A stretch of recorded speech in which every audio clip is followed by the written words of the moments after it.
জীবনটা খুব ছোট, কিন্তু আমরা বুঝতে বুঝতে অনেক সময় পার হয়ে যায়। সবাই শুধু বলে কষ্ট পেলে কেঁদো না, কিন্তু কষ্ট তো না কাঁদলে বের হয় না। সবাই শুধু বলে শক্ত হয়ে থাকো, কিন্তু সব সময় কি শক্ত হয়ে থাকা সম্ভব? জীবনে আসল সৌন্দর্য হচ্ছে মন খারাপ হলে কাঁদা, আর ভালো লাগলে হেসে ফেলা, আর যখন সময় পায় তখন নিজের জন্য একটু সময় দেওয়া।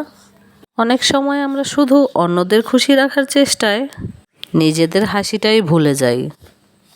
আমরা ভাবি সবাই বুঝবে, আসলে সবাই কখনোই বুঝবে না। যারা তোমায় সত্যি ভালোবাসে শুধু তারাই তোমার চুপ থাকাটা শুনতে পায়। সত্যি বলতে কি, সবার কপালে সেই সত্যিকারের ভালোবাসাটাও থাকে না, আর বোঝার মতো মানুষটাও কপালে থাকে না। তাই কষ্ট পেলে লুকিও না, নিজের মতো কান্না শেষ করে উঠে দাঁড়াও। এই জীবন তোমার, এই স্বপ্ন তোমার। পৃথিবীর সবাইকে তোমার খুশি করতে হবে না, কারণ সেই চেষ্টা করলেও তুমি ব্যর্থ হবে।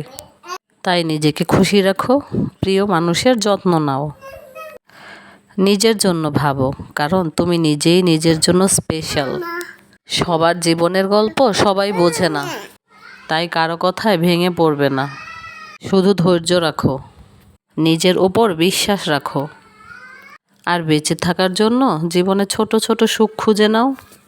ভালো থাকো, জানি খুব সহজ এই কথাটা বলা, কিন্তু সত্যি করে ভালো থাকা শিখতে সময় লাগে।